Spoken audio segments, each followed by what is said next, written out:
Assalamualaikum warahmatullahi wabarakatuh. Saya Ari Migara, mahasiswa Kesejahteraan Sosial 2017 semester 6.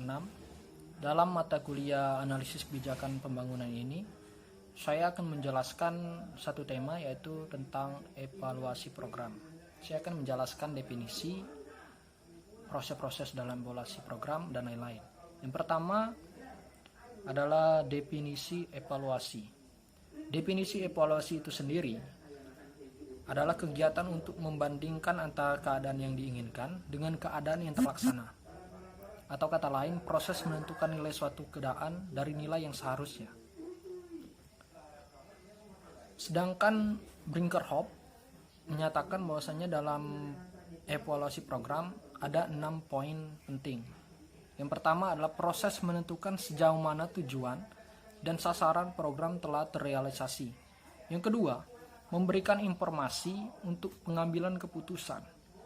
Yang ketiga, perbandingan kinerja dengan patokan-patokan tertentu untuk menentukan apakah terdapat kesenjangan. Poin yang keempat adalah penilaian tentang harga dan kualitas. Yang kelima adalah ukuran. Pilih yang ingin dikembangkan, dengan itu masing-masing tujuan akan ditentukan. Poin yang terakhir adalah poin yang keenam, investigasi sistematis mengenai nilai atau kualitas suatu objek. Sedangkan menurut Rothman, evaluasi program adalah penerapan metode-metode ilmiah untuk mengukur implementasi dari hasil program untuk pengambilan keputusan. Pendapat berbeda juga diutarakan oleh Bigman. Bigman berpendapat bahwa ada beberapa pemakaian evaluasi program, yaitu yang pertama, untuk menentukan apakah tujuan dapat dicapai dan seberapa jauh dapat dicapai. Yang kedua, untuk menemukan alasan keberhasilan dan kegagalan secara khusus tujuan satu program. Yang ketiga, untuk menemukan prinsip yang melandasi keberhasilan program. Yang keempat, untuk melakukan eksperimen-eksperimen dengan teknik-teknik tertentu guna meningkatkan efektivitas. Pendapat juga dinyatakan oleh Isaac dan William, menyatakan bahwa evaluasi program menyandarkan dan mewujudkan 3 rangkaian tahapan, yaitu yang pertama tujuan. Nyatakan secara jelas dan spesifik masing-masing tujuan satu term yang bisa diukur dan diamati. Yang kedua, menurut Isaac dan William, adalah sarana. Rencanakan sebagai strategi dan aktivitas yang akan dilaksanakan untuk mencapai masing-masing tujuan. Poin yang terakhir adalah ukuran. Pilih dan kembangkan ukuran-ukuran, dengan itu masing-masing tujuan akan ditentukan. Masuk ke model-model evaluasi program. Ada 8 model dalam evaluasi program. Yang pertama adalah goal-oriented evaluation.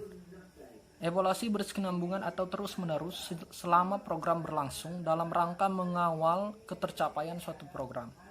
Yang kedua adalah goal pre-evaluation. Evaluasi untuk mengetahui hal-hal positif dan negatif dari adanya suatu program. Yang ketiga adalah summative evaluation. Evaluasi untuk mengetahui apakah hasil yang dicapai di akhir sesuai dengan hasil akhir yang direncanakan. Yang keempat adalah formative evaluation. Evaluasi untuk mengetahui apakah pelaksanaan tahapan program sama dengan tahapan yang direncanakan. Yang kelima adalah content evaluation. Evaluasi untuk dilakukan dengan membandingkan suatu program dengan program yang lain. Dalam kata lain, program yang serupa. Yang keenam adalah Alkin evaluation.